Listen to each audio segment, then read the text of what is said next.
Hey, good afternoon, everyone.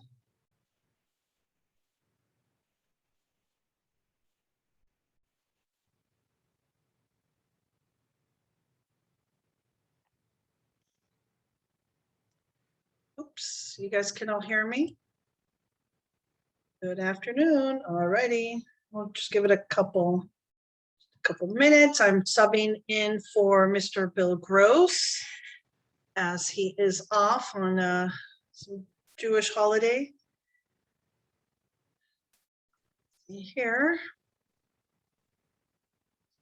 Are coming in. Very good.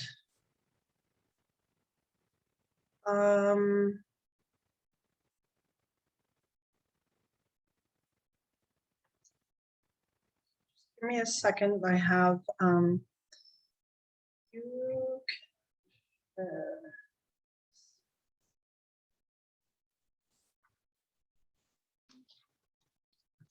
can, hey Jess, Jonathan Augstein is going to be our guest speaker today, and he just emailed me a document, but I don't know if he has access to sharing it. Like screen sharing? Huh? Okay, I just gave him screen sharing permission, so he should be good to go. Hi, everyone. Jess here. I'm Bill and Annabelle's assistant. Some of you guys know me. Yeah, I'm just doing technical support as usual. Hey, there's Jonathan. Hey, Jonathan, you can share that document when it's time. You have sharing the capability. Okay. Perfect. All right, everyone. Well, good afternoon, and excited to be on this call. I think I have seen or met many of you already on this call. I am Annabelle Pacheco. I am a real estate broker and investor. Oops, let me go to my pretty much just a little quick rundown on what I am and what I've done, and I'll share with you guys my story and hopes, you know, pretty much that it can inspire you guys as well. But anyway, I'm an investor and a real estate broker, been in business for about 24 years. And I am part of a global real estate company, which is eXp Realty. And I do a weekly call myself. Really, the goal is to share with everyone the steps that I took in purchasing my first multifamily deal, bringing guest speakers from the multifamily space to share with us and really to just expand our knowledge so that you guys can go out there and do this for yourselves. I also I'd highly encourage everyone to participate, ask questions. You know, just let's use this platform to just share information with each other and learn from each other. I am not selling anything. I am not offering anyone anything, and I'm not a financial advisor. I am just sharing my story with everyone. Started in the mortgage industry in the mid-90s. I did lots of loans, FHA loans, conventional loans back in the day, and got involved because we were purchasing, my husband and I were purchasing single family residences, a couple duplexes and triplex, and we were rehabbing them, flipping them, probably have done over 100 properties throughout my career. Kept and managed a couple of them, but really we were just in the, you know, fix and flip business, and I thought that it would be, you know, just a great opportunity at that time to learn how to do the loans, and we had full control of our transactions. Like I made sure that, you know, the loan was getting done and that we were finding these properties, we were fixing these properties, we were selling them. I mean, like we just made sure that the deal was going to go through. In 2001, my, you know, just business, the flip started dying off, and I kind of didn't know what we were going to do. And so in 2001, we deviated and built a 150 capacity restaurant from ground up, had over 15 people, really, like staff, including managers, chefs, and servers, and ran that for about 8 years. And that's how long it actually took to bring it up to a, like generating profitable business, and sold the business. And that was probably one of the best days of my life, when I was able to hand over the key to the new owner. And I walked away from that. I mean, I don't know if any of you have any restaurant experience. Oh my gosh. Okay, I see a couple nods. Oh my God, it is tough. I mean, it's the number one failing business, and I can gladly say that we succeeded. We sold it, and you know what, moved on, and kind of came back to our roots and what it was that I've done all my life, and I knew how to do. And it's just, real estate. So for the last 10 years, 11 years now, I've focused 100% of my business in representing clients in the residential and the commercial real estate. And in 2015, I purchased my first multifamily property, which was 34 doors in Texas. And this was huge. We had been used to just purchasing single family residences, but you kind of become familiar with the process. And as you're doing multiple of them and you're doing a lot, it was kind of time. And I think we were just at a point where, okay, we need to figure out how we can now make our money work for us, instead of us having to hustle, right? Going out and finding a property, and then we had to worry about fixing that property. And then I had to worry about putting that property on the market and finding a qualified buyer.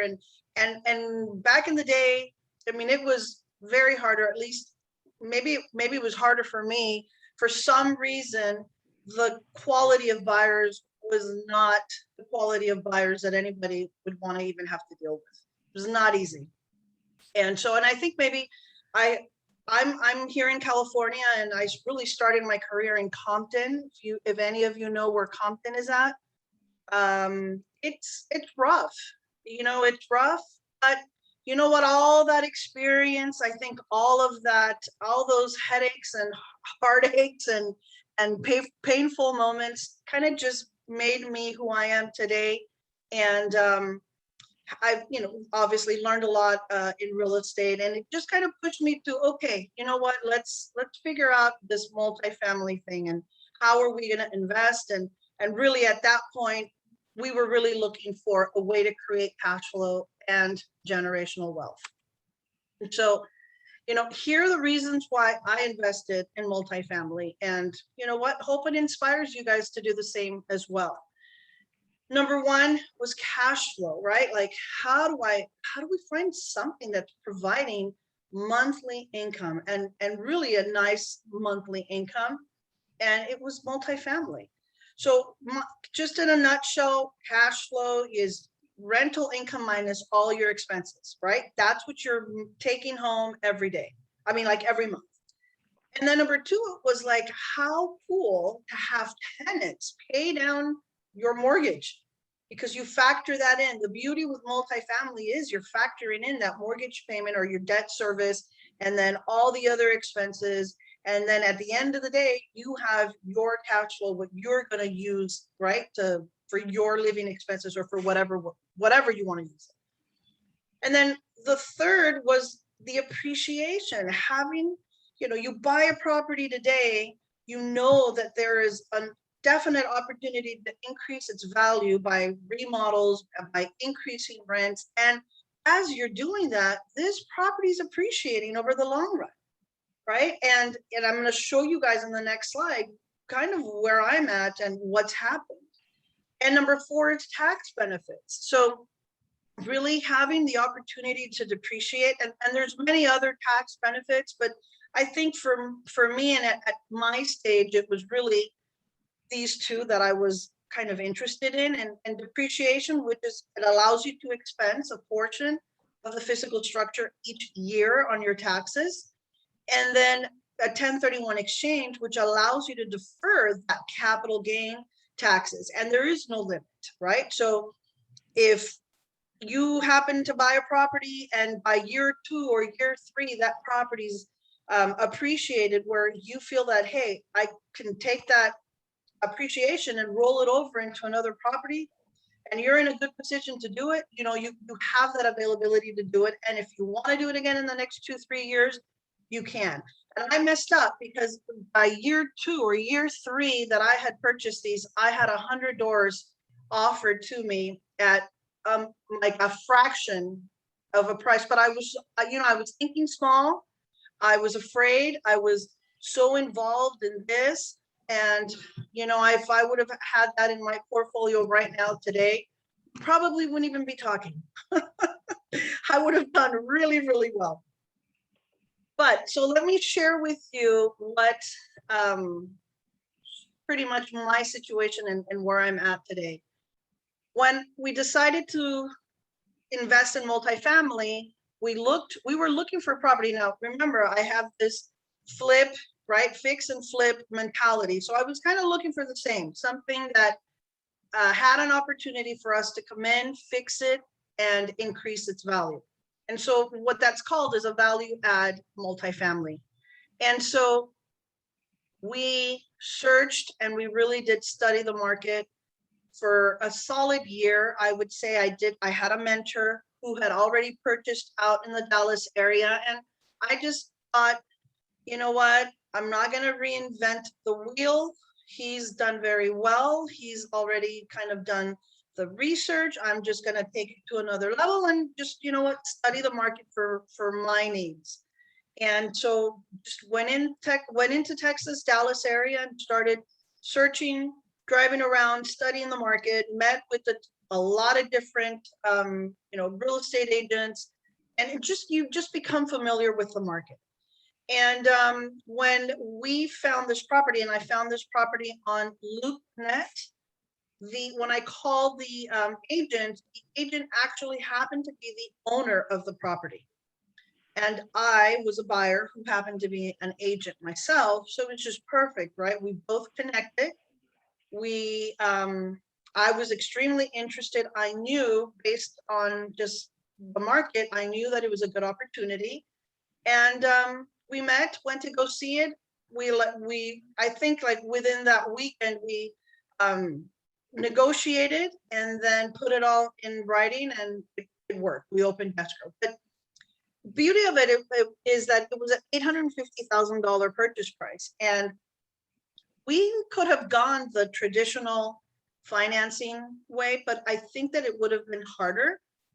And I had asked, because I kind of wanted to eliminate that step, and I asked him if he'd consider carrying a note for 2 years. And he came back and he said that, yeah, he would do it. And so it just made sense for us to go that route. It was just going to be a lot easier. And we did a 2-year note. It allowed us the opportunity to remodel and update the units and increase rent during those 2 years. And exactly at year 2, we were in a position now that we could refinance the property. And at that time, it appraised at $1.6 million. So it had already doubled in value by year 2. And that's with our remodels and increasing rents, because that's how they evaluate the value of these multifamilies. And then we were able to really pretty much get all of our money back, pulled out $1 million loan. We were at a 65% loan to value. So that's a really good, healthy LTV.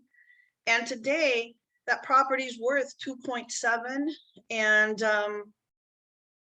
we've done very well and have created our little cash flowing property there that does well for us. Now, I know this probably sounds like really easy and it was so, it's beautiful and it's great, but along all of this, believe me, there's some hard moments and some, I guess, trying times, because the unexpected always happens.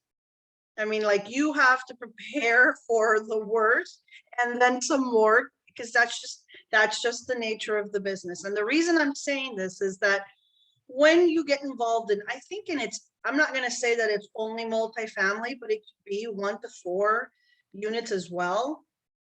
If you think you're gonna be able to do repairs or upgrades or any kind of maintenance with just that monthly cash flow, it's not gonna happen. It just is, it's not gonna happen.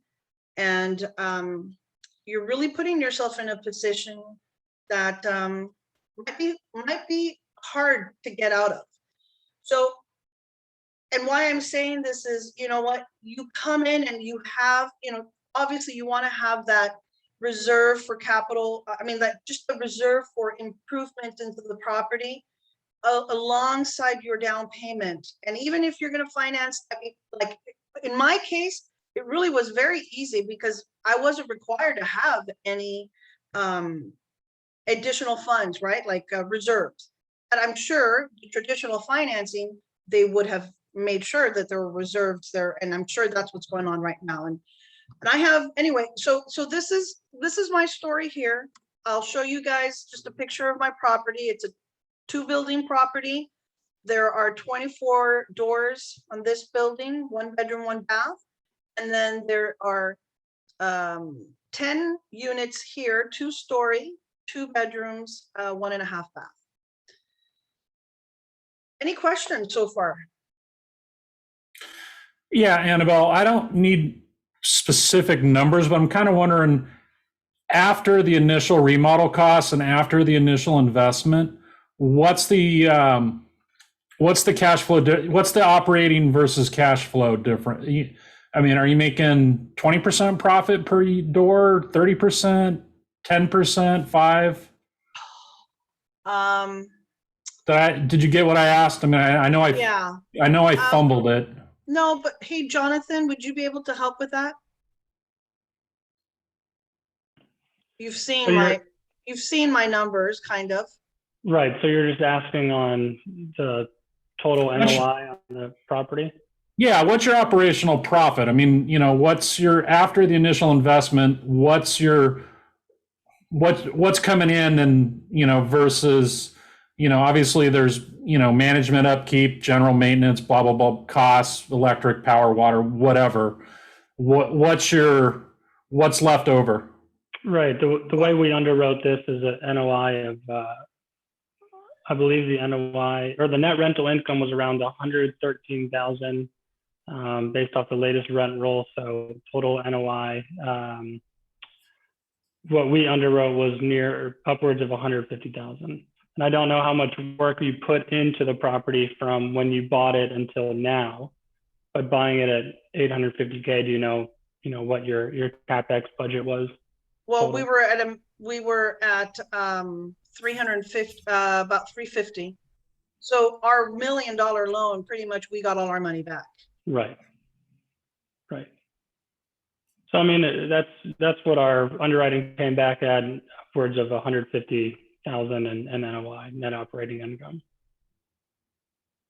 And that's per year? Yes, annually. Cool, thank you.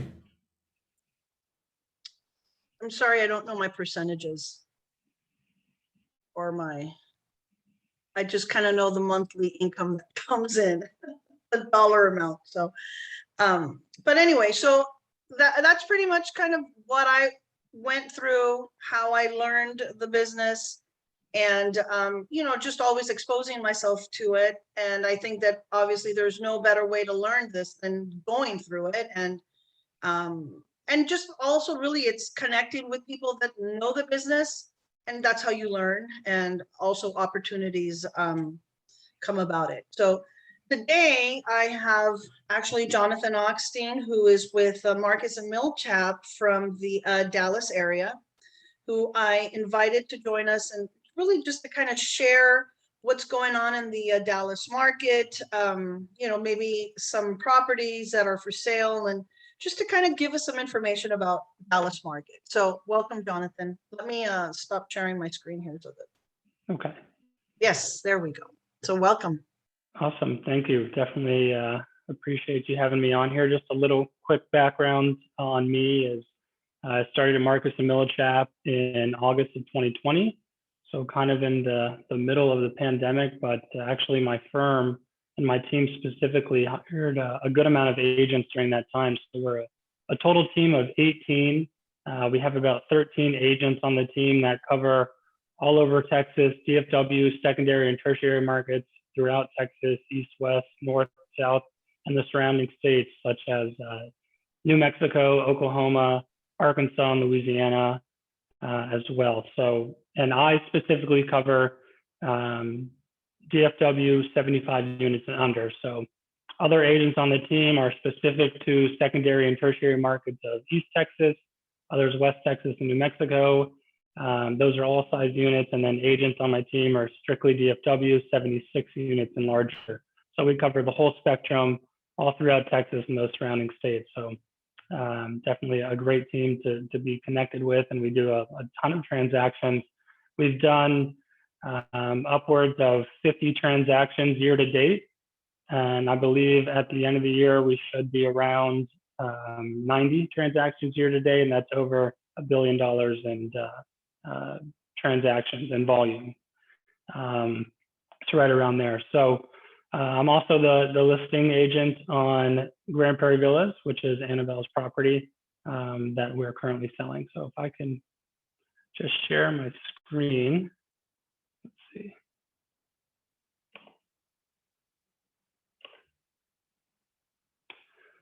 So these are the recent transactions we've done so far in 2021. Obviously we've had, last week we just closed Park at Ashford, but just to show you a little bit. So I'm 75 units and under, like I mentioned. And then these are some of the transactions that we've done that are, across the spectrum. So we operate, you see properties in Mesquite, Arlington, all the way up in Plano. If any of you are familiar with the Dallas market, out in Fort Worth, Richardson, and really anywhere within DFW. So this is just strictly DFW. I'm just curious, what did the Mesquite sell for per door? The trade wind? Yeah. So I am not sure on that. Oh, okay. I can give you that answer another time, since I I should know exactly what everything sells for, but since I'm I didn't just realize 75, it was 307. You're right. I didn't realize it was 307. Okay. No problem. I can have that answer for you afterwards. And then to talk about what we have on market, but I can go in and, so if you want to take a look at some of my personal transactions, second row, 3 in the middle, Maple Street, 8 units, recently sold that. That was a great deal in the heart of Arlington. I would say if you are looking to get into the Dallas market right now, the mid cities such as Grand Prairie, Arlington, Hercules, Bedford, those are all great submarkets. We call them mid cities within DFW because they're basically right in the middle of Fort Worth and Dallas, which are the 2 major metroplexes here. And they're all connected through our major thoroughfare east and west, which is I-30. But those are great areas to get into. Definitely part of the hardest market trends right now, just in terms of where the market is headed. And then of course, Fort Worth has phenomenal pockets. Dallas has phenomenal pockets as well. Hey, Jonathan, what did Maple sell for? Maple sold, we were whispering around 720,000. So it sold within that range. Okay, and how many units were that? That was 8 units. 8 units? So around 90 a door. 90 a door. What kind of rent does it bring in, gross rents? I know the rents have come up since it's been acquired. I'm not sure what the new rents are. I'd have to take a look back at my numbers. Not sure off the top of my head. But then we have rent control. Is there rent control in the Dallas-Fort Worth area? How does that? There is not. In terms of that. There is no rent control. So that's why a lot of investors are moving from New York, from California into the DFW market. And that's one of the reasons why, well, other than price, for me, it was also the fact that it's a landlord-friendly state. Absolutely. That doesn't change from county to county or city to city. It's all over the state. The rules are the same. All over Texas.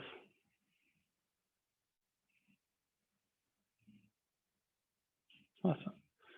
So we have some properties on the market now. Just I know Annabelle had asked me to show you just what we have coming soon and what we have on the market now. What I have coming out personally, let me just see, Terraces at Shady Grove, second column, left to right, the first one. That property is out in Irving, should be launched in the next couple of weeks. You know, we're whispering low 4 millions. Before someone asked me what the rental income is now, that's not off the top of my head, but I do have a sheet, so feel free to drop drop an email to me or give me a call, or have Annabelle give you my number. I can also put it in the chat, and we'll be more than happy to discuss those properties in depth. And the other properties, like I said, we're a team of 13 agents. I'd be more than happy to connect you with any of those agents to run through the properties. We have a lot on the market right now. I just launched a property out in Fort Worth called the Ridgemont. It's a 60-unit property. The vintage on it is 1964. I could tell you that it is the net operating income on that property is over $200,000. I believe it was $200,000 or $300,000. I cannot remember right now, but we're whispering. And when I say whispering, I mean we're guiding on pricing around 106 to 108 a door, which puts it at about 6.4 to 6.5 million. And that property is on the third row, second to last column, the 60-unit deal in Fort Worth. Not sure if anyone has. You're saying, wait, how much did you say that one's going for? A door? Around 106 to 108 a door. Wow. Right, and that's in a great residential pocket and multifamily pocket of Fort Worth. I'm not sure if I mentioned it to you before, Annabelle, but happy to run it by you. It's just south of what at one time was the most expensive residential pocket in DFW, called Westover Hills. It's right off of I-30, which, like I said, was one of the major east-west thoroughfares in Fort Worth.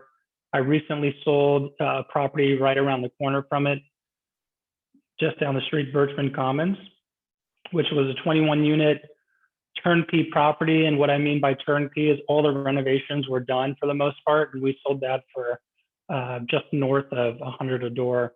And that property is similar in age, not as much upside whatsoever. This Ridgemont property has over $3.5 million of value creation left in it, with the renovations of the units, cutting expenses on the water side, and converting some of the larger one bedrooms into two bedrooms, so getting that extra rent bump. So happy to discuss that with anyone as well. What's the year built? 1964. So it is a chiller boiler property. It has one chiller and two gas boilers, so similar to Grand Prairie Villas in being master metered, but they've started to rub back as well, so charge back for those utilities. Is the chiller, and is that newer or? The chiller is older, but they've serviced it well. The two boilers are brand new. And I know you're experienced with chillers and replacing them. Yeah, they're not cheap. No, definitely not. So that's looking at an older vintage on a property, that would be one of my bigger concerns. But if it's been maintenance and it's newer, probably less than 5 years old, then as long as you maintain it well, there's really no issue. Even in the Texas heat, and a lot of investors will see a chiller on a property and still see window units, but that's just for the tenants. I like it 50 degrees in the summer. Any of these, I mean, obviously I know that value adds thrown in at times, but like some good or some like a significant value add property? Ridgemont, the property that I'm talking about, is a significant value add. Okay. So the owner went in and renovated the exterior, painting it, reshingled the mansard roof. He partially renovated the 30 units. So he did flooring in them, resurfaced some countertops, some lighting fixtures in there, framed in mirrors. but some of them don't have the resurfaced countertops. Some of them don't have a backsplash or flooring, as well as lighting packages. So you can go and bring those partially renovated units to what we call a platinum renovation. And then there's 30 completely classic units to bring to that platinum level as well. And rents in that area? The rent, so this property is actually in a large commercial or multifamily property or commercial neighborhood. The rents, I believe, are average around 1,100. I would have to double check. I don't have the flyer in front of me, but their average okay. rent, their average square footage is around just over 1,020 square feet.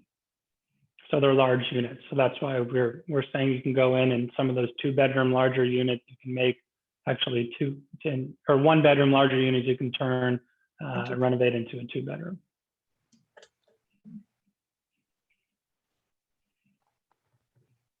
So I'm not sure if anyone has any questions about the market or any one of these properties specifically. And like I said, I specialize in 75 units and under in Tarrant County more specifically. But if you have a question and I don't represent or I'm not the agent on the property, I'm happy to get that information for you as early as tomorrow. A question about the multifamilies that are like 16 and above. Like I know in LA, which is where I am, you have to have on-site management for properties that are, above a certain unit number. What's the rules regarding that in your area? You do not have to have on-site management for properties here. I do not believe that there is a limit. I know that I've sold, for example, the 21-unit property, Birchman Commons, that I sold back in March did not have on-site management. The 20 units in Arlington and the 18 units in Arlington did not have on-site.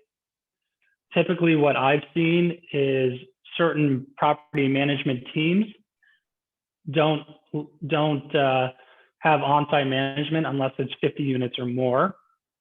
Annabelle's case is a little bit different. She's out of state and she converted one of the back patios into an office and it's 34 units. So it depends on the ownership, but you do not have to have on-site management at a certain cap. Is there a common way that people who are investing from out of state typically deal with the management issue? It just depends on, who your personnel is on site. If they know the community, if, they're smart about the way they approach residents and approach issues. So I know that Annabelle's team, who she hired, which is self-managed. I mean, she does a great job knowing the residents, knowing the community, and handling all the issues as best she can. So, I guess what I'm asking, well, and maybe you can elaborate, Annabelle, as well, but is it that most people hire a management company that is not on site and then they're interfacing with the tenants and so forth and referring any repairs and so forth to you? Or are they making those determinations, those kinds of things? In my experience, go ahead, Annabelle. You're going through this right now, so. Yeah, so in my case, it just didn't make sense financially to hire a management company. 34 doors, just it wasn't enough for us. So what we did is I hired, and she had no experience in managing. She didn't know anything, but you know what? She had really good personality. She spoke both English and Spanish, and we needed bilingual. And like she seemed like a hands-on kind of person that we trusted. And what I did was, since I had a friend who had his own management company, I hired one of the girls to teach my girl how to do this. 34 units is not that bad. It's not a lot. And I hired and paid this other individual who was a manager, like, this was her strong, like she knew how to do this. I hired her to come teach my girl. And then they hit it off. They have a really good relationship. And you know what? I was no longer in need to hire her because anytime they needed help, she'd like call her and she'd tell her what to do. And they had it, they'd get it taken care of, and it was fine. I had a tenant who has been there for, gosh, I think this property's probably sold 3 or 4 times. Well, he's been there that long. And he approached us originally that he could clean and he could do certain things. And so you know what? We hired him. We kind of tested him and it was fine. It worked fine. And he lives in one of the units. We give him a rent concession and we pay him a small salary. Same with our manager. She gets a rent concession and we pay her a salary. So the manager actually lives on site then? Yes, she lives on site. Okay. So I have 10 2-story, or yeah, the 10 2-bedrooms. The backyard area, patio area was converted into an office. But she's not full-time, she's just kind of on call as needed, so she does No. whatever else she does. She was, up until about a year ago, she was full-time for us there. And then, she's going back to school. She wants to do some stuff. And she had approached us on, hey, you know what? I'm really, it's like full-time is really not needed. And that's when we realized, you know what? Fine, great. Let's go part-time. It's better for us. And she's there and she collects the rent. She makes the deposits. She addresses any kind of issues, anything's wrong, they'll go to her, they'll give her a call, or even the handyman that's there as well, and we'll get a call. Usually they'll call my husband, and it's handled very, very easy. And you said that she collects rent, so you don't have people on like an automatic rent payment or something that goes directly to your account. She collects actual checks? Yeah, money orders.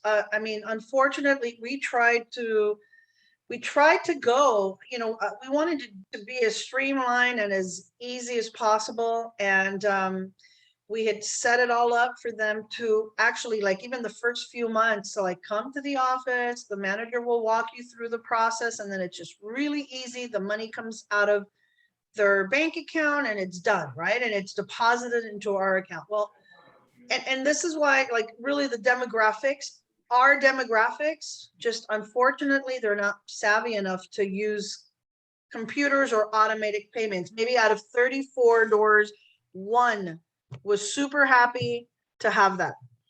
And it just started a lot of problems for us. They didn't have the money in the bank account. The checks would then, it became a mess. So we just thought, you know what, forget it. We don't want to deal with that. And money orders, I would say about 100% of tenants will drop off money orders, and then our manager will deposit that into our bank account. And that's what's worked so far. And it's, that's what they're used to. And it's just made it a lot easier. And we know when we make those deposits, and we're not going to have any checks, not have funds, or we won't have to deal with that. Right. And you said the other gentleman, he just does like basic cleaning and gardening, I guess, or whatever, but he's not your handyman. So he is. So what we do is he gets a salary to clean the entire property, landscaping included. And if something needs to be done in a unit that he can handle, we will pay him a little extra to go take care of that. So he'll get extras, right? We give them, like, at least there's an incentive for him to want to do the work or the repair. If we know that it's like way above his scope, like he can't handle it, we have outside vendors that we will reach out to, and they'll come and do the repairs. Or he'll tell us I can't do it. And then we'll call one of those vendors. Right. Hey, remind me, Annabelle, was the property completely rented when you purchased it?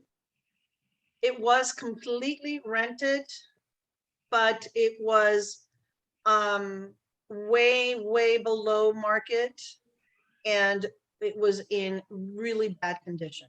So he he So you had people relocated there. people to upgrade the units, or how do you deal with getting Yeah. working around So, tenants? so there were, I would say about 90% of the tenants were on a month-to-month. And when we got there, we just worked in groups of fives. And the first five, 1 through 5 units, we gave them a 30-day notice. They vacated and we went in and started remodeling. And as soon as it was done, you know what, you start increasing the rents. I mean, that was the opportunity for us to really capitalize on this. It was going in, fixing them up, and starting to lease them. And rents were going for, I want to say like $400 or $500. I mean, it was really, really bad.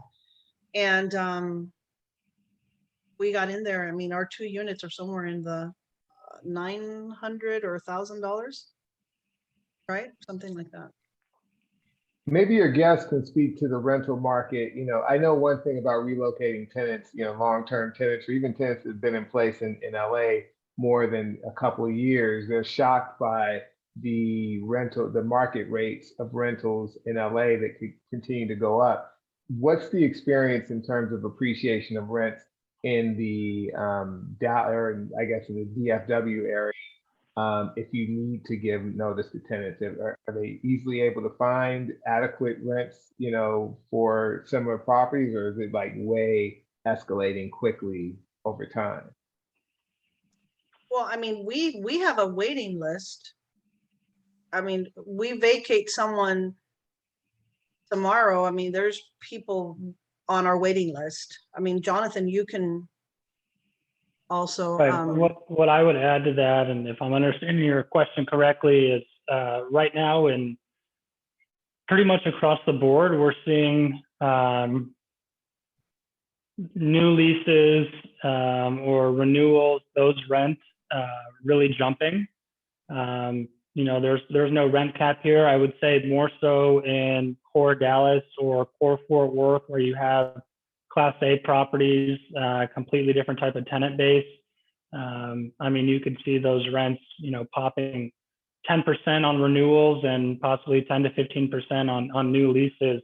And that's just the market in general. I would say for, you know, a property like, you know, Grand Prairie or with a different demographic, like you heard Annabelle, they struggled with, you know, having the money in their account to pay online, but they get their money orders in. So you got to be a little more wary of trying to jump your rent 10%, 10 to 15% on that type of property. But right now within core Dallas and within those Class A properties throughout DFW, yeah, we're seeing massive jumps in rental increases, renewals, and new leases. Does that say that the demand for rentals is high and it's kind of like I guess a landlord's market, or is it kind of a balanced market, or is it more of a renter's market? For example, during the pandemic over the last year, there was a period of time when there were lots of rentals available and it was keeping the prices flat or Right. bringing them down. That is Right. now changing in the LA area where, you know, rentals are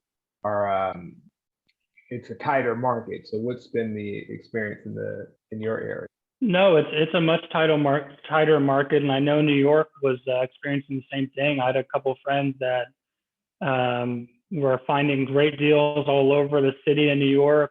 It was the same thing. Concessions were very high in DFW as well. And once we kind of got over this, there are no concessions.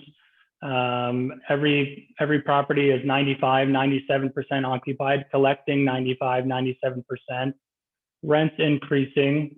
It's, you know, 100,000 people have moved to DFW since January, so it's getting harder to find an apartment. I know it's getting harder to find an apartment in New York as well. I'm sure it's similar to LA, and just the demand is there.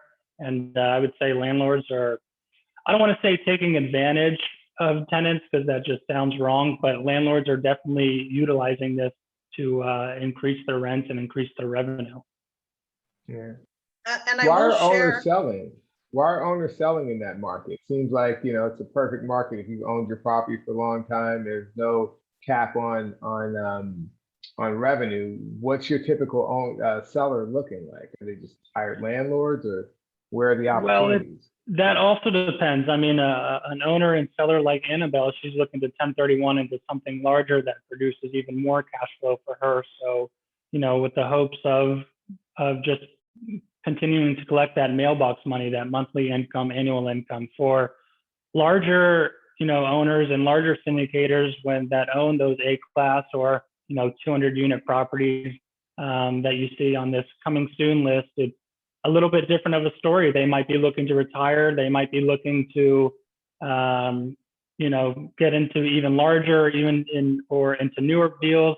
You'll see a lot of these deals are mostly older 1970s, 74, 60s product, and they're looking to get into the Class A space. And then some are just plain and simple trying to take advantage of the market. There's buyers that can come in and continue to underwrite 10% rent growth year over year instead of the traditional 3 to 5%. And those sellers just want to take advantage of finding that high price and getting out of it, you know, putting it into maybe a triple net lease and just cash flowing, not having to worry about the maintenance and the management and tenants not paying. And, you know, maybe another COVID hits, you know, God forbid, but something like this hits and a moratorium comes back, and then all these, you know, real estate owners get caught up in that. So it's a whole different range of why owners are looking to sell in this market right now. Really just depends.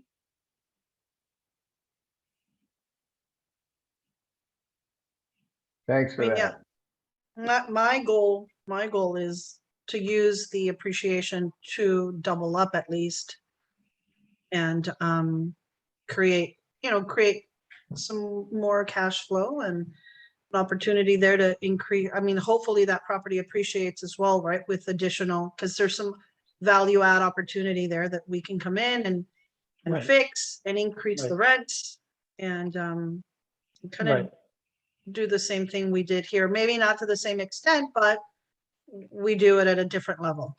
Mm-hmm. And you can count on, first of all, real estate is, you know, a tangible asset, which speaks for it in itself, but multifamily and DFW, you can count on it appreciating. Mm-hmm.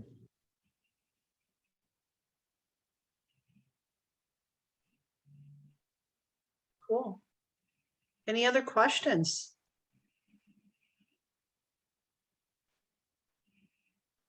All right. Anything else, Jonathan, that you think would be valuable to share with this group? I mean, like I said on a previous panel, just, you know, reach out, whichever market you're looking to get into, reach out to brokers there. It's our job to know the market. It's our job to know competitors' market or different markets as well, you know, to an extent. And we're just here to help, whether you're looking to buy your first multifamily, looking to sell and expand, get into something larger. So definitely reach out to your friendly local broker. And if you have any questions about what I talked about or have any further questions, I can drop my email and phone number in the chat, and then just feel free to reach out.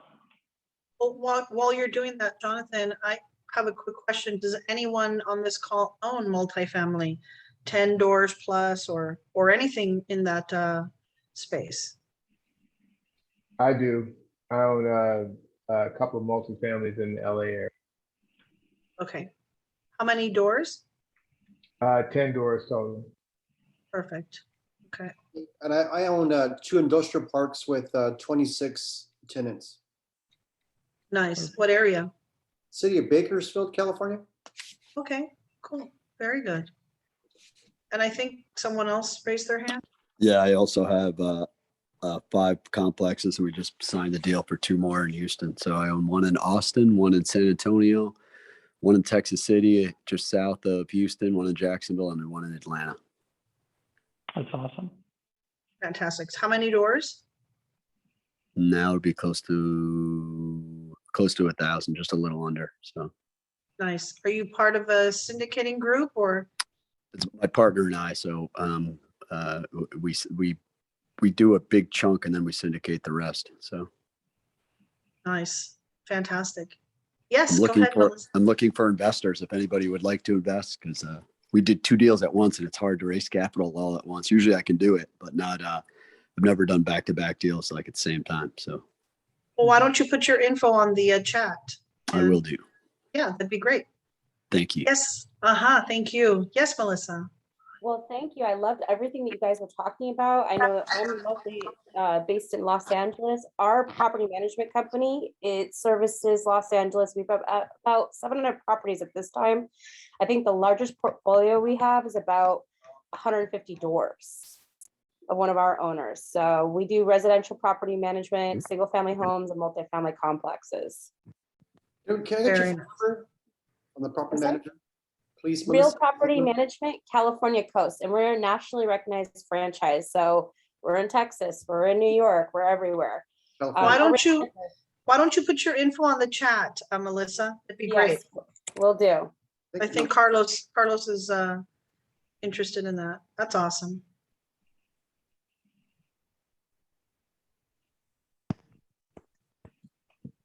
Wonderful. Well, some valuable information here today. I'm available as well if anyone is interested, and I'm always interested in finding out, if like Chris, you want to send me some info on the properties that you're looking to raise money. I'd like to look at it, and I'm always open to seeing what opportunities are out there. And let's, yeah, perfect. Let's connect. I'll put my info there as well. And I do a weekly call Wednesdays at 2 p.m. multifamily investing. Feel free to join in. Jess, if you can post the link, that'd be great. And my info, I'll give you my information. Feel free to join in. Obviously I don't know it all, right? But I'm learning. And I think the more I connect with people that are doing it, it's, just going to make it that much better. And I get to learn this. And, my goal is more doors, and that's the direction I'm heading. And it comes with connecting with different people and learning about the business. And, always being curious and asking questions, and, what are people doing and what's going on? That's one thing about me, and I'm always asking questions. So feel free to join my call on Wednesdays. And I think that's it for today. If anyone has any other questions or any comments, please feel free. If not, thank you guys for joining today. And I hope you guys found this Zoom meeting. All right. Thank you. Thank you, Annabelle. Have a great day. Appreciate it. Great. All right. Thanks so Thank much. you guys.